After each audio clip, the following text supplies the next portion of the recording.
तो राम कहते हैं स्पष्ट करो इसको। तो वो कहते हैं विभीषण कि रावण की सेना जब किसी दूसरे राजा से लड़ने के लिए जाती है तो युद्ध तो बाद में शुरू होता है, सेना की लूटपाट पहले शुरू हो जाती है। युद्ध तो युद्ध के मैदान में होता है, लेकिन ये सेना उस राजा के गली मोहल्ले चौराहे में घर घर में घुस के संपत्ति लूट के लाती है, उनके बहन बेटियों को लूट के ले आती है। ऐसी है रावण की सेना। क्या आपकी भी सेना ऐसी है? राम कहते हैं इसका उत्तर मैं दूंगा तो अतिशयोक्ति होगी, तुम थोड़े दिन साथ में रहो तो मिल जाएगा। तो हनुमान कहते हैं कि आपको ऐसी शंका करने की जरूरत नहीं है, क्योंकि ये जो सेना है वो जन सेना है, पगार वाली सेना नहीं है। इसमें एक भी सैनिक वेतन लेकर लड़ने वाला नहीं है, ये अपने सम्मान के लिए। इसमें एक भी सैनिक वेतन लेकर लड़ने वाला नहीं है, ये अपने सम्मान के लिए लड़ने वाले लोग हैं। इसलिए चिंता मत करो, ये किसी को लूटेंगे नहीं, क्योंकि अगर इनको लूटने का ही लालच होता तो ये श्री राम के पास आते क्यों? क्योंकि श्री राम तो इनको तनख्वाह दे नहीं रहे, पगार दे नहीं रहे, उल्टा इनका समय खर्च हो रहा है। तो विभीषण आश्वस्त होता है। और तीसरी और आखिरी बात राम से पूछता है कि जब आप रावण को परास्त युद्ध में करेंगे तो अन्याय का बदला किससे लेंगे? तो राम कहते हैं चिंता मत करो, रावण और उसको सहयोग देने वाले और उसकी नीति बनाने वाले जो सहयोगी हैं, सिर्फ उन्हीं तक मेरी नजर है, उसके आगे किसी एक व्यक्ति को भी नुकसान नहीं होगा। तो विभीषण कहता है कि फिर मैं आपसे वायदा करता हूं कि लंका की जो प्रजा है वो आपके साथ रावण के खिलाफ लड़ेगी। तो राम कहते हैं फिर तो युद्ध में विजय निश्चित है।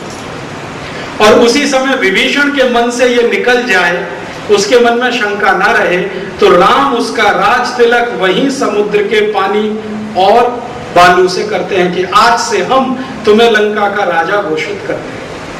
तब विभीषण कहता है कि मैं आपको कुछ गुप्त बातें बताता हूं जिससे रावण का संहार करना आसान होगा। और उन गुप्त बातों के आधार पर युद्ध है। युद्ध की कहानी आप सब जानते हैं। रावण का संहार होता है, रावण मरता है, विभीषण को राजा बना दिया जाता है, सीता को लेकर राम अयोध्या वापस आते हैं और आगे की कहानियां आप सब जानते हैं। इसमें से जो मैं आपको ध्यान में लाना चाहता हूं वो ये कि राम कथा तो इतनी सी ही है, लेकिन इसका जो विश्लेषण है वो बहुत गहरा है। अब मैं आता हूं इस राम कथा से भारत की समस्याओं का समाधान। क्या समस्याओं का समाधान होता है?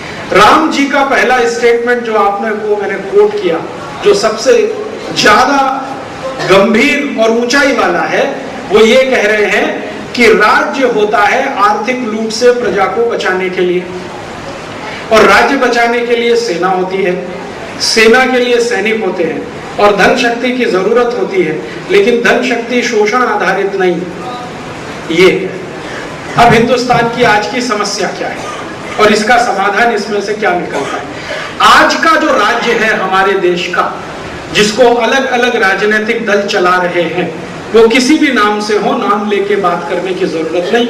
जितने भी राजनीतिक दल इस राज्य को चला रहे हैं, क्या राम की इस परिभाषा पे खरे उतरते हैं कि राज्य होता है आर्थिक लूट से प्रजा को बचाने के लिए, और राज्य की रक्षा के लिए सेना होती है, और सेना के सैनिकों की मदद के लिए धन की जरूरत होती है, और धन प्रजा के शोषण से नहीं आना चाहिए, पोषण से आना चाहिए। तो क्या हमारे देश के राजा, आज के राजा, प्रधानमंत्री या उनका मंत्रिमंडल इस पे खरे उतरते हैं कहीं? राज्य हमारा ऐसा है जो आपको आर्थिक लूट से बचाने वाला हो? दुर्भाग्य हमारे देश का ये है कि आज हमारा राज्य ही हमारी लूट करने वाला हो गया है। राज्य कैसे लूट कर रहा है आपको मालूम है? आप बाजार में जाते हैं, 52 रुपए लीटर पेट्रोल खरीद के लाते हैं। यही भाव है ना पेट्रोल का। आपको मालूम है 1 लीटर पेट्रोल 18 रुपए में बनता है।